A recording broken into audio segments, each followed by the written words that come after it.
Hello বন্ধুরা, তোমরা সবাই কেমন আছো? আশা করি সকলেই খুব ভালো আছো আর আমিও ভীষণ ভালো আছি। তোমাদের আরেকবার পূজাস কিচেনে সকলকে স্বাগত।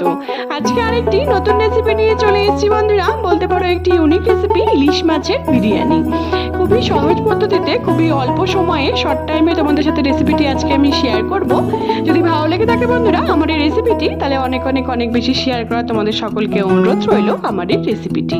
আর অবশ্যই আমাকে কমেন্টের মাধ্যমে জানিও তোমাদের রেসিপিটি কেমন লাগলো। আর তোমরা যদি আমার চ্যানেলে নতুন বন্ধু হয়ে থাকো তাহলে অবশ্যই আমার চ্যানেলটিকে সাবস্ক্রাইব করতে কিন্তু একদম ভুলো না, তাতে আমি যখনই কোনো নতুন রেসিপি ছাড়বো তোমরা সেই রেসিপিগুলি সবার প্রথমেই পেয়ে যাবে।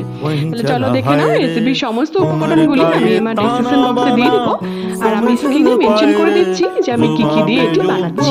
তাহলে চলো দেখতে থাকো, তোমাদের আমি একটার পর একটা স্টেপ দেখাচ্ছি। দারুণ হয় এই রেসিপিটি, খুবই একটি অসাধারণ রেসিপি বলতে পারো। যদি তোমরা বাড়িতে একবার বানাও তোমরা বুঝতে পারবে যে কতটা টেস্টি আর স্বাদ হয় এই রেসিপিটি।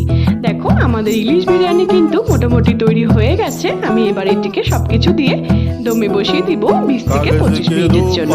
তারপর আমাদের ইলিশ বিরিয়ানি কিন্তু একদম তৈরি হয়ে যাবে। তোমরা অবশ্যই বাড়িতে একবার ট্রাই করে আমাকে জানিও তোমাদের রেসিপিটি কেমন লাগলো। যাকেই তোমরা এই রেসিপিটি বানিয়ে খাওয়াবে তারাই কিন্তু সুনাম করবে। দেখো কত সুন্দর লাগছে দেখতে। আমার ফেসবুকে আরেকটি রান্নার পেজ আছে সুইট কিচেন দিয়ে, সেটি লিংক আমি সবশেষে তোমাদের সাথে শেয়ার করে দেবো। সেটিকে ফলো করার অনেক অনেক অনেক বেশি শেয়ার করা তোমাদের সকলকে অনুরোধ রইল।